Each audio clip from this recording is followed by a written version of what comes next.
Hey guys, I know you're gearing up for your new year, and a few of you have informed me that you'll be having students with orthopedic impairments.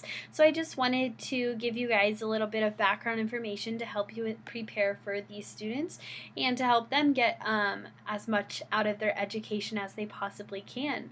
So, an orthopedic impairment is something that challenges a person's mobility, and a student may receive special education services if the orthopedic impairment adversely affects their educational performance.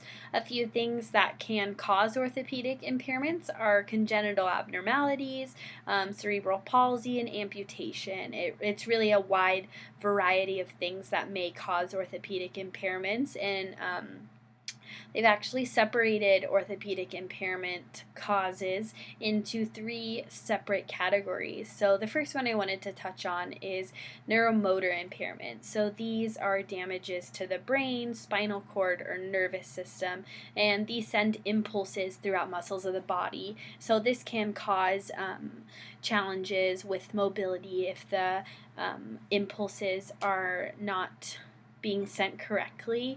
It can also affect several body systems. So, an example of a system that it may affect is the urinary system, or maybe even bowel control. So, that's something to look out for. And so, orthopedic impairments may be caused by cerebral palsy and spina bifida, and both of those are considered neuromotor impairments. The next category is degenerative diseases. So these are things that are caused by a disease that affects motor development. So an example of that is muscular dystrophy, and that is when the muscles progressively weaken over time. So over time, that can cause orthopedic impairments for the student. In the case of an orthopedic impairment caused by a degenerative disease, the student may not have a learning disability, but may just have challenges with mobility.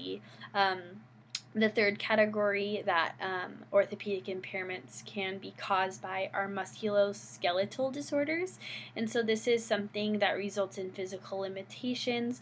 An example of that is juvenile rheumatoid arthritis and limb deficiency.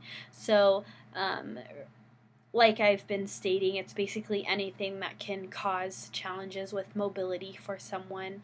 And just to repeat myself, if a student has an orthopedic impairment caused by a neuromotor impairment, they may have learning disabilities, so definitely look out for that. However, if the orthopedic impairment is caused by something like a degenerative disease or musculoskeletal disorder, they may very well not have any learning disabilities. So make sure you're including these students in your general education classrooms as much as possible, and just like you do with all your other students, just kind of look at their score, see how they're doing in comparison to their peers, and educate them and evaluate them for services if necessary. As far as the classroom goes, make sure that your seating arrangements and furniture arrangements are accessible to everyone in the classroom. It may take the students with orthopedic impairments a little longer to get around, so just definitely make sure that they don't have to exhaust themselves moving from one place to another. It should be equally accessible to all. And just speaking of exhaustion, these students may tire easily, so definitely make sure that you're giving them breaks if they feel that they need them. Also, focus on fine motor skills, because even though this affects typically the lower limbs, it can affect their fine motor skills. So that's definitely something to work on.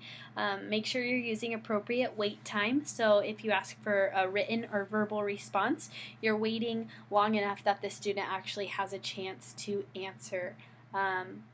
Like I said, just get to know this student as an individual, and if you see that they have any educational needs, address those as you would any other student.